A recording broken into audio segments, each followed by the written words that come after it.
청소부가 여기서 뭐하고 있어? 쓸데없이 설치면 네가 먼저 나가는다. 6개월 동안 이름 한 번 불리지 못하고 허드렛 일만 하던 청소직 여성에게 팀장이 대놓고 협박한 말이었습니다. 그녀는 아무 말도 하지 않았습니다. 착한 동료 한 명이 누명을 쓰고 조사실에 불려갔어요. 자신을 도와준 유일한 사람이었습니다. 더 이상 물러설 수 없었어요. 그녀는 조용히 핸드폰을 꺼내 전화를 걸었습니다. 아빠, 도와줘. 다음 날 회사 앞에 검은 차들이 멈췄어요. 수행원들이 먼저 내렸습니다.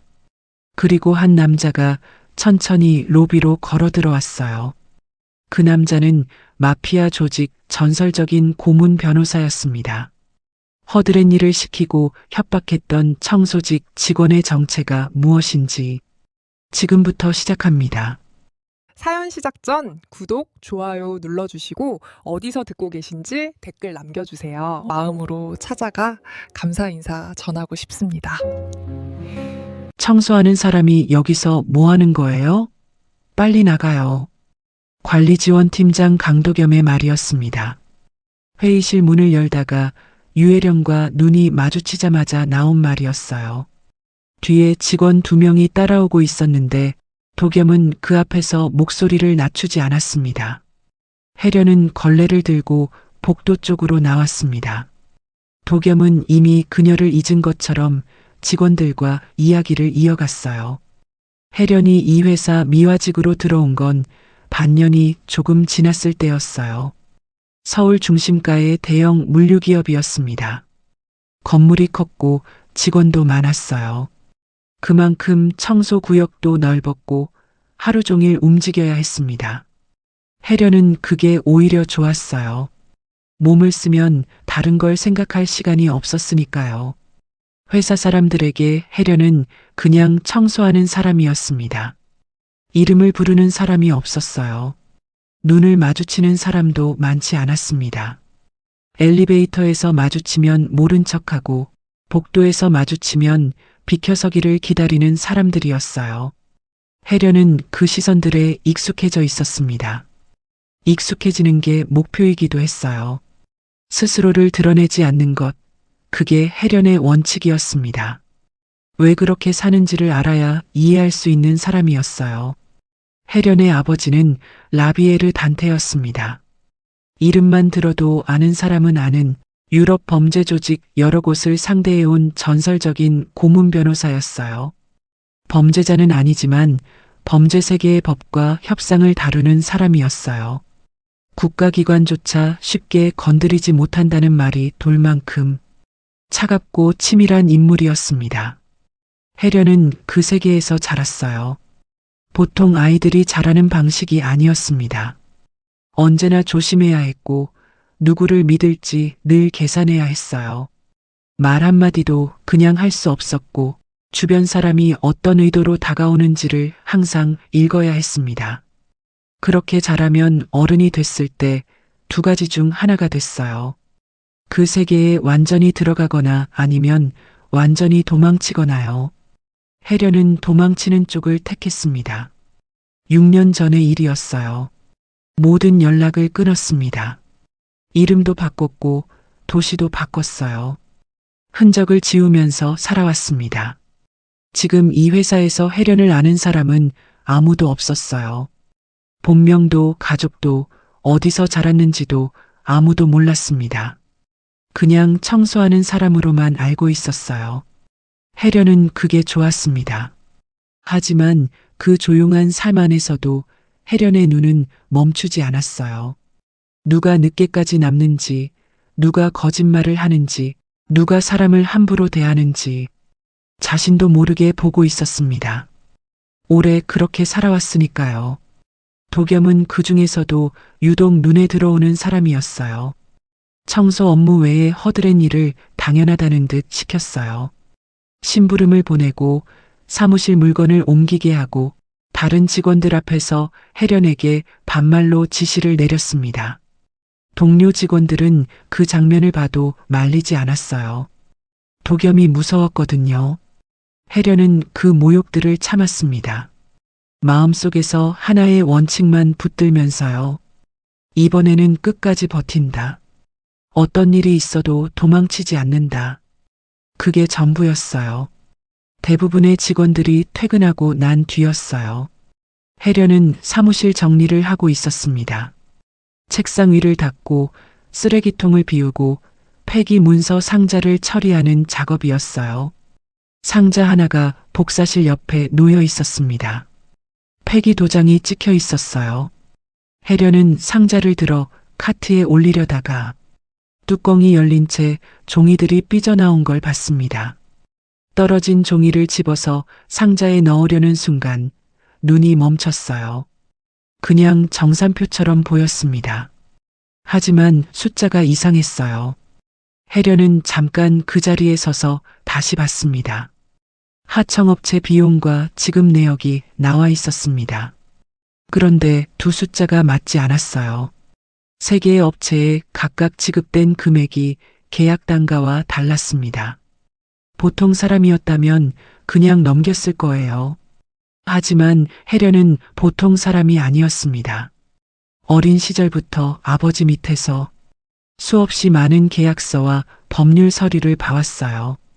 숫자가 위장됐을 때의 냄새를 몸으로 알고 있었습니다. 상자를 더 열었어요. 서류들을 하나씩 넘겼습니다. 손이 빨라졌어요. 맞춰보면 볼수록 이상한 게 더 나왔습니다. 특정 하청업체에 과도하게 흘러간 돈이 있었어요. 그 돈의 일부는 현금화된 흔적이 있었습니다. 그리고 결제 라인을 따라가면 한 사람으로 모였어요. 강도겸이었습니다. 혜련은 서류를 내려놓고 주변을 봤습니다. 사무실에 아무도 없고 복도도 조용했습니다. 그냥 모른 척하면 안전하다고 생각했어요. 이미 폐기 예정인 서류들이었어요. 아무도 혜련이 이걸 봤는지 모를 거예요. 청소하는 사람이 이런 서류를 읽었다고 신경 쓰는 사람은 없을 테니까요. 하지만 멈출 수가 없었어요. 이 비리가 결국 누군가에게 뒤집어 씌워질 거라는 직감이 들었거든요. 그 누군가가 누구일지를 생각했습니다. 회사 안에서 가장 힘없는 사람이 될 거라는 게 분명했어요. 그 며칠 전이었습니다. 운영기획팀 직원 서시우가 복도에서 혜련에게 말을 건넨 일이 있었어요. 혜련 씨, 오늘 힘드셨겠다. 도겸 팀장이 또 무리하게 시켰죠? 이 회사에서 처음으로 이름으로 불린 순간이었어요. 혜련은 그 말이 이상하게 마음에 남아 있었습니다. 시우는 착한 사람이었어요. 그리고 혜련은 알고 있었습니다. 착한 사람일수록 이런 조직에서 먼저 희생양이 된다는 걸요. 서류를 카트에 실으면서 혜련은 생각했어요. 이걸 그냥 버리면 안 될 것 같았습니다. 외부 감사 조짐이 보이기 시작한 건 그로부터 일주일쯤 뒤였습니다. 회사 전체가 조금씩 긴장하는 분위기였어요. 평소보다 서류 정리가 빨라졌고 몇몇 팀에서 자료를 다시 검토하는 움직임이 있었습니다. 혜련은 그 흐름을 사무실을 청소하면서 느꼈어요.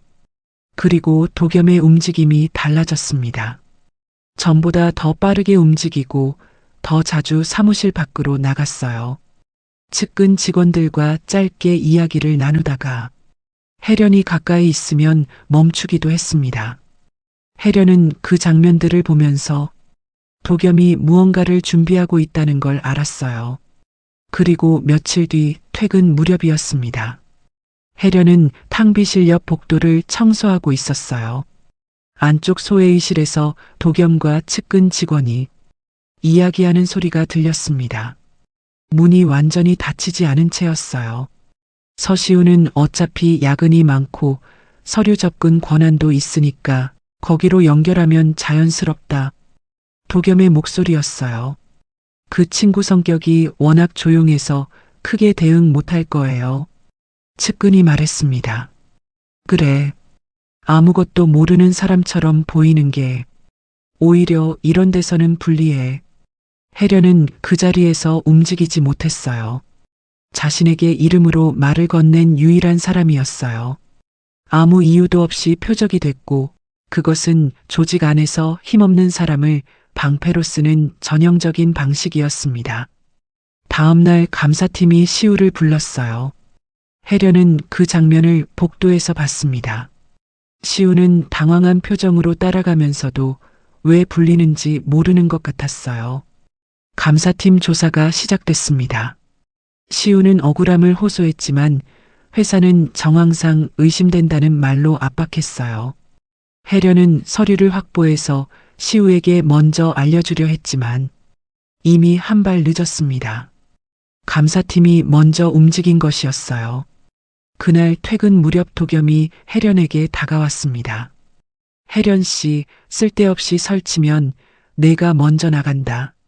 낮은 목소리였어요. 주변에 아무도 없었습니다. 직접적인 협박이었습니다. 혜련은 아무 말도 하지 않았어요. 하지만 그날 밤 혼자 방에 돌아와서 오래 앉아 있었습니다. 정의나 진실보다 조직의 힘이 훨씬 강하다는 걸 너무 잘 알고 있었어요. 그 현실 앞에서 아무것도 할 수 없다는 절망이 밀려왔습니다. 하지만 그 절망 옆에 다른 감정도 있었어요. 더는 물러서면 안 된다는 감정이었습니다. 혜련은 옥상으로 올라가는 비상계단. 중간에 앉아서 핸드폰을 꺼냈습니다. 연락처 목록을 열어 맨 아래까지 스크롤을 내렸습니다. 오래된 번호가 있었어요. 6년 동안 한 번도 누르지 않았던 번호였습니다. 이름 대신 그냥 D라고만 저장되어 있었어요. 혜련은 그 번호를 보면서 한참 있었습니다. 이 번호를 저장했던 날이 생각났어요. 도망치기로 결심했던 날이었습니다. 모든 걸 끊고 새로 시작하기로 한 날이었어요. 그때 이 번호를 지우지 못했습니다. 지워야 한다는 걸 알면서도 지우지 못했어요. 아버지 라비에르 단테였습니다. 혜련은 그를 증오하고 두려워했습니다. 그리고 누구보다 닮고 싶지 않은 사람으로 여겨왔어요. 하지만 사랑하지 않는다고 말할 수는 없었습니다. 도망치던 6년 동안 혜련은 스스로에게 말했습니다. 그 세계와 완전히 다른 삶을 살면 된다고요. 조용히, 평범하게, 남에게 폐를 끼치지 않고 살면 된다고요. 그러면 언젠가 자신이 아버지의 딸이라는 사실을 잊을 수 있을 거라고요. 하지만 잊혀지지 않았어요. 지금 이 순간도 마찬가지였습니다. 시우가 조사실에 불려 들어가던 표정이 떠올랐어요. 아무것도 모르는 사람의 표정이었습니다. 자신이 왜 표적이 됐는지도 모르는 사람의 표정이었어요. 혜련은 핸드폰을 쥐고 번호를 눌렀어요. 신호가 갔습니다. 한 번, 두 번, 그리고 연결됐습니다. 혜련, 6년 만에 듣는 목소리였는데 달라지지 않았어요. 혜련은 잠깐 말이 안 나왔습니다. 그리고 말했어요. 아빠 도와줘. 그게 전부였습니다. 울먹이는 목소리로 상황을 설명했어요. 회사 이름 비리 정황, 시우가 어떻게 표적이 됐는지, 도겸이 어떻게 움직이고 있는지를요. 아버지는 끊지 않고 들었습니다. 그리고 몇 가지만 물었어요. 회사 위치, 감사 일정, 도겸의 직책이었습니다. 알았다. 통화가 끊겼어요. 혜련은 핸드폰을 내려다봤습니다. 통화 시간이 4분이었어요. 6년의 침묵이 4분 만에 깨진 것이었습니다. 후회가 왔어요. 너무 늦게 연락한 건 아닌지, 오히려 상황을 더 크게 만든 건 아닌지, 이 선택이 맞는 건지 두려웠습니다. 하지만 이미 멈출 수 없었습니다. 내일은 회사로 다시 가야 했습니다. 아무 일도 없었던 것처럼. 그게 가장 어려운 일이었어요. 다음 날 아침이었습니다. 혜련은 평소와 같은 시간에 출근했어요. 유니폼을 입고 청소 카트를 끌었습니다. 아무 일도 없었던 것처럼 움직였어요. 하지만 속으로는 계속 시계를 보고 있었습니다. 아버지가 언제 올지 몰랐어요. 올지 안 올지도 확신할 수 없었습니다. 어쩌면 어젯밤 전화가 꿈이었을 수도 있다는 생각이 들었어요. 4분짜리 통화로 6년의 침묵이 깨졌다는 게 여전히 실감이 나지 않았으니까요. 오전 중에 시우가 다시 감사팀에 불려갔습니다. 혜련은 그 장면을 복도에서 봤어요. 시우는 어제보다 더 지쳐 보였습니다. 밤새 잠을 못 잔 것 같았어요. 억울함과 두려움이 섞인 얼굴이었는데 그 표정을 보면서 혜련은 발이 굳었습니다. 자신이 이 상황을 만들었다는 생각이 들었어요. 자신이 먼저 나섰다면, 서류를 더 빨리 챙겼다면, 시우에게 더 일찍 알려줬다면 달라졌을까 하는 생각이었습니다. 이미 지나간 일이었지만 그 후회가 무거웠어요. 도겸은 그날 오전에 유독 여유로워 보였습니다. 감사팀에서 자신이 원하는 방향으로 흘러가고 있다고 확신하는 것 같았어요. 측근 직원들과 커피를 마시면서 웃는 소리가 복도까지 들렸습니다. 혜련은 1층 로비 청소를 하고 있었어요. 그때였습니다. 회사 앞 도로에 검은 차 2대가 멈췄어요. 조용한 차들이었는데 멈추는 방식이 달랐습니다. 주차를 하러 온 게 아니었어요. 목적지에 정확히 도착한 차들의 멈춤이었습니다. 먼저 내린 건 수행원들이었어요. 정장을 입은 사람들이었는데 로비 입구를 먼저 확인하고 나서 뒷문을 열었습니다. 그리고 라비에르 단테가 내렸어요. 요란하지 않았습니다. 오히려 지나치게 차분해서 더 위압적이었어요. 걸음이 빠르지 않았고 주변을 둘러보는 시선도 급하지 않았습니다.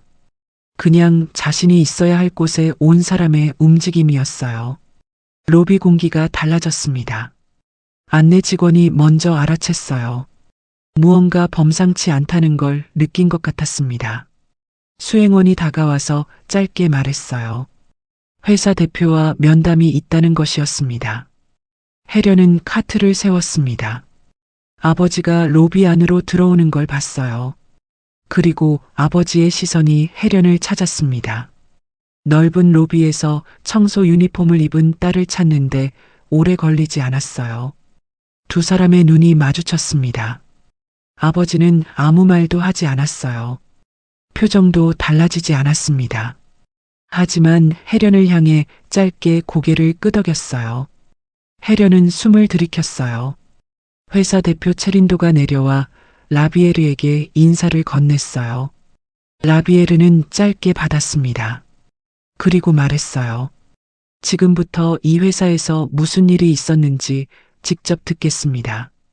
말이 짧았어요. 하지만 그 짧음이 더 무거웠습니다. 체린도는 아무 말도 하지 못했어요.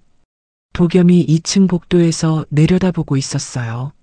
처음에는 무슨 상황인지 몰랐겠지만 수행원들이 로비를 정돈하는 방식과 체린도가 굳은 표정으로 안내하는 모습을 보면서 달라졌습니다. 감사팀에서 시우를 조사하던 것이 중단됐어요. 감사팀도 이 상황을 파악한 것 같았습니다. 아무도 쉽게 움직이지 못했어요. 혜련은 카트 손잡이를 잡고 서 있었습니다. 안도, 두려움, 미안함, 그리고 오래된 분노도 왔어요. 그 감정들이 한꺼번에 밀려왔는데 어느 것이 더 크다고 말하기 어려웠습니다. 아버지가 혜련 쪽으로 걸어왔어요. 체린도와 수행원들이 따라오는 사이 라비에르가 혜련 앞에 멈춰서 낮게 말했어요. 이제 내가 말할 차례야. 회의실은 조용했습니다. 대표 체린도, 감사팀 팀장, 라비에르의 수행원 2명, 그리고 라비에르와 혜련이 자리에 앉았어요. 도겸도 불려왔습니다. 라비에르는 혜련 옆에 앉아 있었습니다. 체린도를 보지도 않고 혜련을 봤어요. 말해. 혜련이 숨을 고르고 말하기 시작했어요.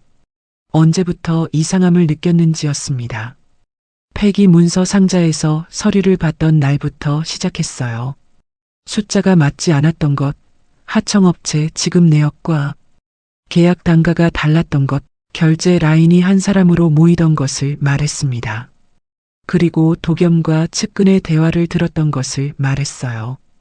비상계단 복도에서 들었던 말 그대로였습니다. 시우를 표적으로 삼기로 했다는 것, 조용한 성격을 이용하기로 했다는 것, 야근 기록과 서류 접근 권한을 연결하기로 했다는 것을요. 도겸이 말했어요. 그건 오해입니다. 직원들이 일상적으로 나누는 대화를 잘못 들은 거예요. 혜련이 도겸을 보고 말했어요. 그렇다면 왜 저한테 쓸데없이 설치면 먼저 나간다고 하셨습니까? 회의실이 잠깐 조용해졌어요. 혜련이 가져온 서류가 테이블 위에 놓였습니다. 원본과 복사본, 그리고 폐기 전 장부의 일부였어요. 혜련이 며칠 동안 조심스럽게 챙겨놓은 것들이었습니다. 라비에르가 그제야 나섰어요. 서류를 집어들어 첫 장을 봤어요. 그리고 말하기 시작했는데 짧고 정확했습니다. 이 구조는 단순한 정산 오류가 아닙니다. 하청업체 세 곳을 통해 금액을 분산시키고 각 업체에서 일부를 현금으로 되돌려받는 방식입니다. 리베이트 세탁의 전형적인 패턴이에요. 체린도가 말했어요. 그건 우리가 확인해야 할 사안이고. 라비에르가 체린도를 받습니다. 확인은 이미 됐습니다. 수행원 한 명이 태블릿을 내밀었어요. 화면에는 계좌 흐름이 정리되어 있었습니다. 관련 업체들의 거래 내역이 이미 분석되어 있었어요. 체린도가 굳었습니다. 라비에르가 계속 말했어요. 결제 승인 이력, 통화 기록, 현금 인출 시점이 모두 같은 방향을 가리키고 있어요. 이 자리에서 부인할 수 있는 내용이 아닙니다. 도겸은 말이 나오지 않았어요. 처음에 끝까지 부인하려 했는데 화면에 나온 자료들을 보면서 그게 불가능하다는 걸 알게 됐습니다. 측근 직원도 회의실 밖에서 기다리다가 불려 들어왔어요. 별도로 이야기를 들은 뒤 진술을 바꿨습니다. 도겸이 지시했다는 내용이었어요. 감사팀 팀장이 말했어요. 서시우 씨 조사는 중단하겠습니다. 혜련은 그 말을 듣고 잠깐 눈을 감았어요. 라비에르는 딸을 대신해 싸우지 않았어요. 혜련이 먼저 말하게 했고 혜련의 증언이 중심이 됐습니다. 아버지는 그 증언이 흔들리지 않도록 마지막 퍼즐을 맞춰줬을 뿐이었어요.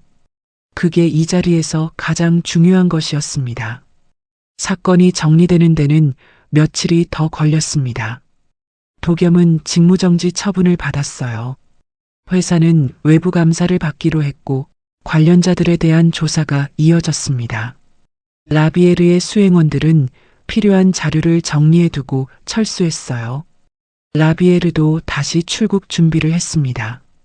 혜련은 그 전에 아버지와 단둘이 마주하는 시간을 가졌어요. 회사 근처 조용한 카페였습니다. 두 사람이 마주 앉았는데 처음에는 아무도 먼저 말하지 않았어요.